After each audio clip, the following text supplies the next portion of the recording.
Hello जी, क्या हाल है आपके। उम्मीद है कि आप ठीक होंगे।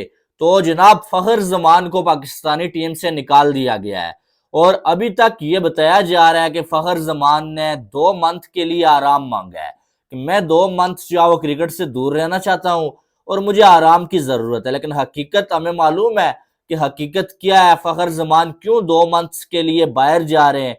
असल में आपको मालूम है, फखर जमान ने आजकल जो है वो पीसीबी के साथ पंगा लिया हुआ है।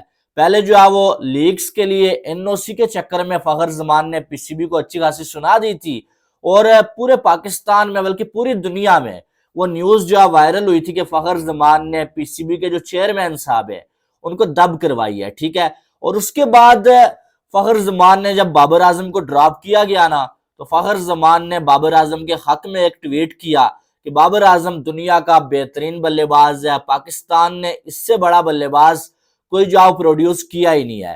तो बाबर आजम को निकाल के आपने उसके साथ नाइंसाफी कर दिया भाई। विराट कोहली की भी फॉर्म नहीं थी तो बाबर आजम की नहीं थी, तो क्या हो गया। इंडिया वालों ने विराट कोहली को नहीं निकाला था तो आपने बाबर को क्यों निकाला। उसके बाद हमें नजर आ ही रहा था कि फखर जमान के साथ ऐसा कुछ होने वाला है।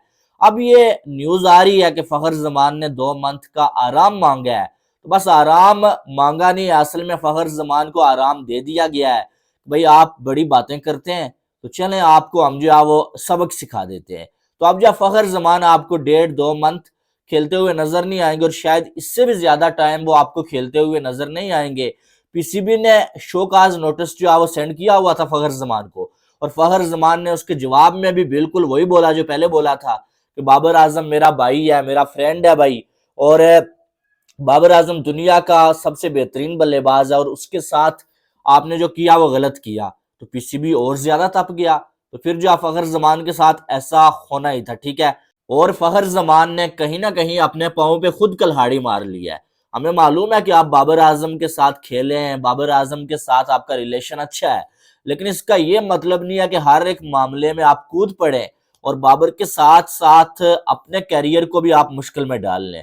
बाकी भी लड़कों ने बाबर आजम के लिए ट्वीट्स किए, लेकिन उन्होंने बच के निकलने वाला काम किया। और हसन अली जो कि बाबर आजम के लिए ये बोलता था कि बॉब्जी दी किंग कर लेगा, उसने भी बाबर आजम के हक में एक ट्वीट किया है। ठीक है। लेकिन उसने बच के निकलने वाला काम किया, उसने पीसीबी को टारगेट नहीं किया या ये नहीं बोला कि आपने गलत किया, बल्कि उसने बाबर आजम के लिए अच्छी अच्छी बातें लिखी कि आप मेरे भाई हो, मुझे मालूम है कि आप वर्ल्ड क्लास बल्लेबाज हो और आप बड़े जल्दी कम बैक कर लोगे। ठीक है। तो हसन अली जहां पर बच के निकलने वाला काम उसने किया, जिसको बगैर परफॉर्मेंस के बाबर आजम कई बार जो है टीम में लाता रहा, स्पिनर की जरूरत हुई और हसन अली को बाबर आजम लाते रहे। ठीक है। तो हसन अली बच के निकला, लेकिन फखर जमान ने पता नहीं क्यों जो है वो इस तरह का ट्वीट करके अपने लिए जो मुश्किल डाल दी। ठीक है। लेकिन अब देखते हैं कि फखर जमान कितने जल्दी जो है वापसी करते हैं। उसके बाद नंबर 2 पे जो है वो पाकिस्तान का ऑस्ट्रेलिया के अगेंस्ट स्क्वाड अनाउंस होने वाला है। मैंने कल आपको बोला था कि ओडीआई में बाबर और शाहीन दोनों की वापसी हो रही है। वैसे मेरी ये राय है कि इनको ऑस्ट्रेलिया के अगेंस्ट भी आप रेस्ट ही दें। ठीक है। इनको अभी जिम्बाब्वे के अगेंस्ट भी आप रेस्ट दें, नए लड़कों को मौका दें। उसके बाद इनको लेके आए, वो भी जब ये परफॉर्म करके जो है वो डोमेस्टिक में साबित करें कि इनकी फिटनेस ठीक है अब और इनकी फॉर्म भी आ गई है। ठीक है। लेकिन सुनने में आ रहा है कि बाबर आजम और शाहीन दोनों को ऑस्ट्रेलिया के अगेंस्ट ओडीआई में खिलाया जाएगा और टी20 में इनको रेस्ट दिया जाएगा। ठीक है। लेकिन साथ में मोहम्मद आमिर की वापसी की बातें हो रही हैं और पीसीबी ने मोहम्मद आमिर से यह पूछ लिया कि भाई आप अवेलेबल हैं या नहीं है। लेकिन यार ये क्या ड्रामा लगा हुआ है। एक बंदे ने रिटायरमेंट वापस ली हुई है तो उसको खिलाओ, अगर वो अवेलेबल नहीं है तो उसको बाय बाय टाटा करो। यार ये पाकिस्तान की टीम है, ये कोई मजाक नहीं है कि जिसकी मर्जी होगी वो खेलेगा, जिसकी मर्जी होगी नहीं खेलेगा। ऐसा नहीं होगा। अगर आमिर ने रिटायरमेंट वापस ली हुई है, उससे आप बोलो कि आके खेलो, तुम्हारी जरूरत है। पूछने की क्या जरूरत है इस तरह से बार बार। एक बार पूछ लिया आपने, अगर वो नहीं बोलता या कहता है मैं अवेलेबल नहीं हूं, मैं लीग्स खेलूंगा, उससे बोलो जाओ जाके लीग्स खेलो। ये कोई काम ना हुआ कि आप जो है वो एक साइड आपने रिटायरमेंट वापस ली हुई है, फिर आप जो है जब भी पाकिस्तान के मैचेस हो आप अवेलेबल ही ना हो। ऐसा नहीं हो सकता है। ठीक है। आपको खेलना पड़ता है कंट्री के लिए। ठीक है।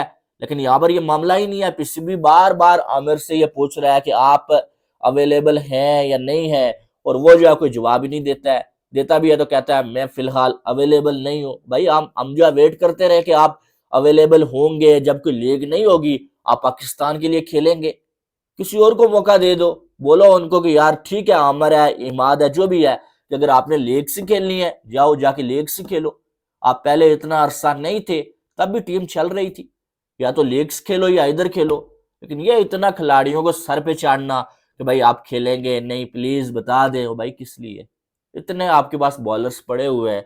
बाकी उसके बाद एहसानुल्लाह, ये मुझे पहले बात करनी चाहिए थी। एहसानुल्लाह पाकिस्तान के फास्ट बॉलर हैं, और उनसे एक पॉडकास्ट में पूछा गया कि नसीम शाह या जसप्रीत बुमराह आपको बेटर कौन लगता है।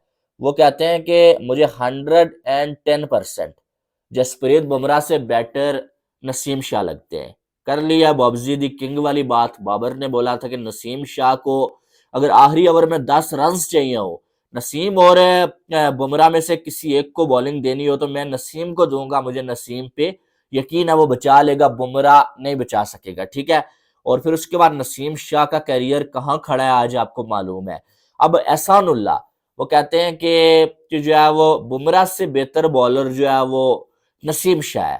तो ये सुनी सुनाई बातें ही करते हैं हमारे जो है वो जो खिलाड़ी हैं, या फिर खबरों में रहने के लिए। यार दुनिया को मालूम है, ये मैं क्या बताऊं, बार बार 1000 बार बता चुका हूं, ठीक है, कि बुमराह इस टाइम तीनों फॉर्मेट्स का बेहतरीन बॉलर है, और वो इस टाइम लेजेंड है। अगर ये कहा जाए ना, कुछ कम नहीं होगा, कुछ गलत नहीं होगा, ठीक है। तो जसप्रीत बुमराह और नसीम शाह का कोई कंपैरिजन बनता ही नहीं है। हाँ, नसीम एक अच्छा बॉलर है पाकिस्तान का, ठीक है, नसीम का पाकिस्तान के 2-3 अच्छे बॉलर्स में नाम आता है। लेकिन जब दुनिया में बात की जाए ना, तो नसीम का बुमराह के साथ कोई कंपैरिजन है ही नहीं है भाई, कोई कंपैरिजन है ही नहीं है। नसीम को आप एक फ्लैट पिच दे दो ना, आपको विकेट नहीं लेके दे सकेगा। लेकिन बुमराह को आप फ्लैट विकेट लेके दो, स्पिन विकेट दो, ऑस्ट्रेलिया में जाके जो आप डाल दो, इंग्लैंड में डाल दो, पाकिस्तान में डाल दो, वो आपको विकेट लेकर ही देगा, ठीक है। वो उसकी क्वालिटी यही है कि वो आपको विकेट लेके देगा। दुनिया के किसी भी कोने में आप उसको सिर्फ एक बॉल दे दो हाथ में, ठीक है। लेकिन हमारे जो बॉलर्स हैं इनको कंडीशंस की जरूरत होती है, ये कंडीशंस के मोहताज होते हैं।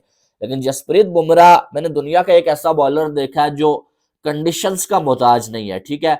और वो एक मैच विनर है, वो मैच विनर है, उसने कई बार इंडिया को हारे हुए मैचेस जितवा दिए हैं।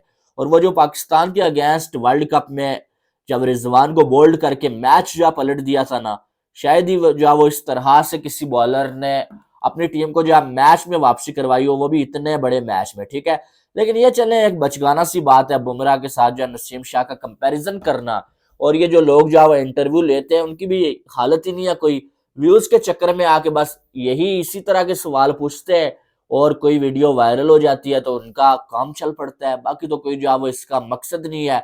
आप अंदाजा लगा लें, उससे पूछा गया कि आपका जो है वो फेवरेट जो है वो प्लेयर दुनिया में कौन सा है, और दुनिया में आपको क्या लगता है सबसे बड़ा प्लेयर कौन है, तो वो कहते हैं कि दुनिया का सबसे बड़ा प्लेयर और मेरा फेवरेट जो प्लेयर है वो मोहम्मद रिजवान है, ठीक है। चले, हर बंदे को हक है जो वो किसी भी को पसंद करने का।